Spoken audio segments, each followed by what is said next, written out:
பதினஞ்சாவது கேள்வி ரொம்ப இம்பார்ட்டன்டான ஒரு கேள்வி, ரைட்? சேம் கேலண்டரை ரிப்பீட் ஆகிறது எப்படி அப்படிங்கிறது இதுக்கு முன்னாடி டிஎன்பிசி எக்ஸாம்ல கேட்டு வந்திருக்காங்க. ஒருவேளை சேம் கேலண்டரை கொஞ்சம் டிஃபிகல்ட்டா கொஞ்சம் லாஜிக்கலா கேட்குறாங்க அப்படின்னா எப்படி பண்ணணுங்கிறதுக்காக ப்ராக்டிஸ்க்காக கொடுத்த ஒரு கேள்வி இதுங்க.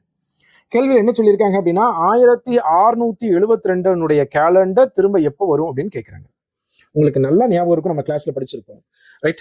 கொடுத்துருக்க சேம் கேலண்டர் அப்படிங்கிற கான்செப்ட்ல கொடுத்துருக்க வருஷத்தை 4ஆல டிவைட் பண்ணுவோம். 4ஆல டிவைட் பண்ணும் பொழுது மீதி 1 வந்துச்சு அப்படின்னா கொடுத்துருக்க வருஷத்துல 6 வருஷத்தை ஆட் பண்ணா சேம் கேலண்டராக வந்துடும். இதே 4ஆல வகுக்கும் பொழுது மீதி 2 வந்தாலும் சரி 3 வந்தாலும் சரி கொடுத்துருக்க வருஷத்தை 11ஆல ஆட் பண்ணோம் அப்படின்னா 11 வருஷத்துக்கு அப்புறம் சேம் கேலண்டர் ரிப்பீட் ஆகும். அப்ப கொடுத்துருக்க வருஷத்தை 11 ஆட் பண்ணோம் அப்படின்னா வரக்கூடிய இயர்ல சேம் கேலண்டர் ரிப்பீட் ஆகும். இதே மீதி 0 வந்துச்சுன்னா 4ஆல வகுக்கும் பொழுது அது ஒரு லீப் இயராக இருக்கும், ரைட்?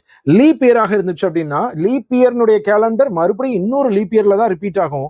அப்ப கொடுத்துருக்க வருஷத்துல 28 வருஷத்தை ஆட் பண்ணணும். 28 வருஷத்தை ஆட் பண்ணி வரக்கூடிய இயர்ல சேம் கேலண்டர் ரிப்பீட் ஆகும். இது பேசிக்.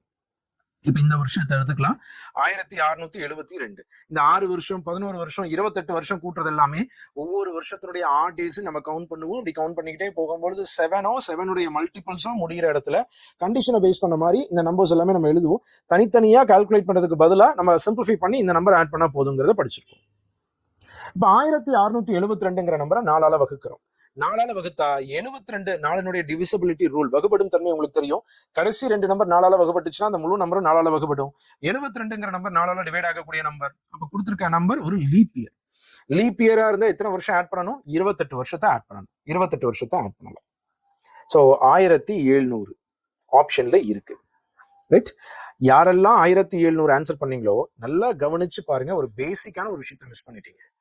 1672ங்கிறது ஒரு லீப் இயர். ஆனா 1700ங்கிறது லீப் இயரா? 1700ங்கிறது லீப் இயரா? கிடையாது சார். அது வந்து 4ஆல வகுப்படுமே. லீப் இயருக்கான பேசிக் ரூல் என்னடாங்க, செஞ்சுரி அப்படிங்கிறது 400ஆல டிவைட் ஆச்சு அப்படின்னா தான் அது லீப் இயராக இருக்கும்.